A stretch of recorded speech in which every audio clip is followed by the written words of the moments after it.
Sekarang Revan belum berpikir untuk memiliki momongan, Mi. Revan memberikan jawaban penolakan kepada ibunya. Kenapa, Van? Apa salahnya memiliki momongan sekarang? Bu Sandra merasa heran mendengar jawaban anaknya. Revan ingin fokus bantu papi ngurus perusahaan. Lagi pula, Ratu juga masih kuliah, Mi. Revan tetap berusaha memberikan jawaban yang dapat meyakinkan sang ibu. Kamu tahu sendiri, Van. Kakak kamu anaknya sudah 2. Mereka perempuan semua. Mami ingin punya cucu laki-laki. Bu Sandra masih tetap bersikeras dengan keinginannya. Maafin Revan, Mi. Revan belum sanggup memenuhi permintaan Mami. Alasan kamu sepele menurut Mami. Jangan bilang kamu lagi ada masalah dengan Ratu. Bu Sandra sebagai seorang ibu mengetahui apa yang ada dalam pikiran anaknya. Kok Mami ngomongnya gitu? Revan dan Ratu baik-baik aja, Mi. Revan meraih jemari sang ibu lalu menggenggamnya. Jangan sampai kamu membuat menantu Mami sedih. Dia anak baik. Mami dan Papi sayang banget sama dia. Iya, Mi. Tenang aja. Revan tidak memiliki rasa bersalah mengucapkan kebohongan di depan Bu Sandra. Sementara itu, Ratu mendengar semua pembicaraan suami dan ibu mertuanya. Ia berjalan dari arah dapur, membawa secangkir kopi untuk Revan. Ia tidak percaya kalau laki-laki yang ia cintai itu berani berbohong di depan ibu kandungnya. Bu Sandra pasti tidak percaya jika ia mengetahui perbuatan putra bungsunya kepada sang menantu. Selama ini, wanita paruh baya itu tidak tahu kalau Revan tidak pernah menginginkan pernikahannya dengan Ratu, karena hati dan perasaannya hanya untuk perempuan lain. Ratu mengembangkan senyuman kepada suami dan ibu mertuanya. Ia berusaha bersikap seperti tidak terjadi sesuatu dengan sang suami. Begitu juga sebaliknya, Revan berusaha lembut kepada Ratu di depan Bu Sandra, hingga wanita tersebut tidak menaruh curiga sama sekali terhadap anaknya. Ini kopinya, Mas.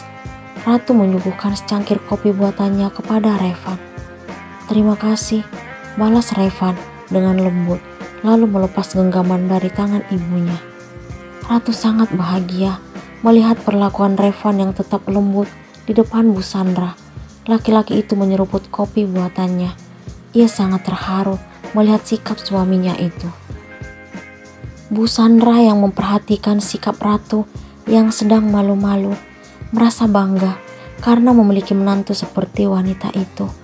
Baginya, Ratu sangat lembut, baik dan penyayang. Semua itu telah Bu Sandra ketahui semenjak bertunangan dengan Revan. Ratu selalu menghargai dirinya dan Pak Wijaya, ayah Revan, layaknya seperti orang tua kandung. Kasih sayang dan perhatian yang Ratu tunjukkan sungguh tulus dan ikhlas. Gimana kuliah kamu, Nak? Tanya Bu Sandra kepada Ratu. Alhamdulillah lancar, Mi. Jawab Ratu kepada ibu mertuanya. Kelarnya masih lama ya? Udah tingkat akhir, Mi. Sekarang Ratu lagi siap-siap menyusun laporan akhir. Oh, pasti sibuk banget ya, Nak. Bu Sandra mencoba memahami kesibukan menantunya. Sebenarnya, Ratu sangat mengerti arah pembicaraan Bu Sandra. Namun, ia berusaha meyakinkan wanita parubaya itu agar Revan tidak merasa terbebani dengan pembahasan tentang momongan. Kenyataan yang sebenarnya, Ratu tidak terlalu sibuk dengan kuliahnya. Hari sudah gelap karena matahari telah pulang ke peraduan. Sementara Bu Sandra kembali ke rumahnya setelah dijemput oleh sopir pribadi keluarganya. Ia berpesan kepada Revan agar memikirkan permintaan yang ia ajukan. Ingin memiliki cucu secepatnya dari putra bungsunya tersebut. Revan sebagai anak hanya berusaha memberikan senyuman kepada sang ibu, walaupun hati kecilnya mengatakan tidak ingin memiliki anak dari wanita yang tidak pernah ia cintai. Ia bahkan sangat menginginkan perpisahan dengan Ratu. Seperti biasa malam ini, Revan dan Ratu kembali melakukan rutinitas makan malam bersama. Suasana di meja makan tetap hening, tanpa sepatah kata pun keluar dari mulut dua insan tersebut. Mereka duduk selalu berjauhan, layaknya orang yang sedang bermusuhan. Tadi ngomong apa aja sama Mami? Ratu terkejut mendengar suara Revan. Tidak seperti biasanya. Laki-laki itu selalu bersikap dingin dan tidak berbicara sedikit pun jika sedang berada di meja makan. Ngomong biasa aja, Mas. Biasanya seperti apa? Ya biasa. Jangan bilang kamu ngadu ke Mami tentang sikapku.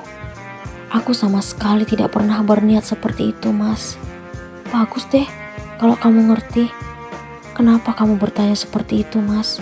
Apa kamu takut kalau Mami sampai tahu tentang hubungan kita yang sebenarnya? Ratu mencoba menggali alasan suaminya. Ngapain takut? Aku hanya tidak ingin jika Mami sedih karena melihat pernikahan anaknya tidak sesuai dengan yang diinginkan. Ratu hanya bisa mengusap dada dan tetap ikhlas mendengar pernyataan Revan. Ia juga tidak ingin mengatakan kenyataan yang sebenarnya kepada Bu Sandra. Hati kecilnya tidak ingin memberikan kesedihan kepada wanita yang telah melahirkan suaminya. Setelah selesai menyantap makan malam, Revan kembali melanjutkan rutinitasnya dengan menyaksikan acara yang telah ia tunggu-tunggu di ruang TV. Tiba-tiba terdengar nada panggilan masuk dari ponselnya. Ia dengan wajah berseri-seri langsung mengangkat telepon tersebut. Lani. Revan menyebut nama seorang wanita dalam pembicaraannya di telepon. Kamu apa kabar, Van? Tanya Lani, wanita pemilik nama tersebut. Aku hancur. Kamu ngomongnya kok gitu? Kamu yang sudah menghancurkan hidupku. Jangan pernah ngomong seperti itu, Van. Kamu yang memaksaku memilih laki-laki lain. Aku juga saat ini bahagia dengan pilihanku. Kalau kamu benar bahagia, kenapa kamu masih menghubungiku? Tidak bolehkah seorang teman bertanya tentang kabar sahabatnya sendiri? Apa kamu ingin mentertawakan kehancuranku? Aku tidak pernah berniat menghancurkanmu, tapi niatku hanya ingin mengucapkan selamat atas pernikahanmu. Semoga kamu bahagia dan tetap langgeng. Stop, Lani. Aku tidak ingin mendengar omong kosongmu. Kalau niatmu menghubungiku hanya untuk itu, aku matiin teleponnya. Kamu benar-benar berubah, Van. Semua itu karena kamu. Revan mengakhiri pembicaraan lalu menutup telepon. Ia sangat kesal mendengar ucapan selamat dari wanita masa lalunya, juga perempuan yang selalu bersemayam dalam hatinya.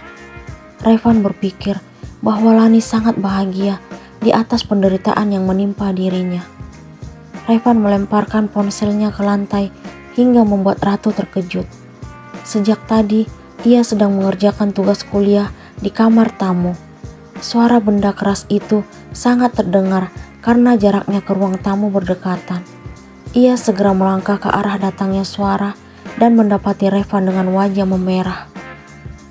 Itu suara apaan, Mas? Tanya Ratu kepada suaminya. Itu bukan urusanmu. Revan justru membentaknya. Suara itu sepertinya dari arah sini. Ada apa, Mas? Kamu baik-baik aja?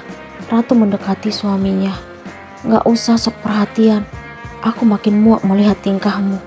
Revan mendorong tubuh Ratu hingga terduduk di sofa. Kamu kenapa, Mas? Apa salah jika seorang istri perhatian pada suaminya? Kamu gak ada hak memberikan perhatian padaku. Tapi aku istri kamu, Mas. Istri yang tidak pernah aku harapkan. Tadi sore kamu bersikap lembut, tapi malam ini kamu kembali kasar pada istrimu sendiri. Kamu pikir aku benar-benar bersikap lembut padamu? Jangan mimpi. Aku melakukan semua itu demi Mami. Ngerti nggak? Kenapa kamu masih tetap membenciku, Mas? Ratu tidak sanggup lagi untuk tidak menumpahkan bening kristal dari pelupuk matanya. Percuma kamu mengeluarkan air mata buaya di depanku. Justru aku semakin membencimu. Revan beranjak meninggalkan Ratu. Ia tidak tahu kalau hati wanita itu sangat sedih. Ratu tidak mengerti dengan hati suaminya yang sangat keras dan tidak memiliki rasa belas kasihan. Revan tetap bersikap kasar dan berusaha selalu menyakiti hati dan perasaan istrinya. Kapan Revan menerima Ratu sebagai istrinya?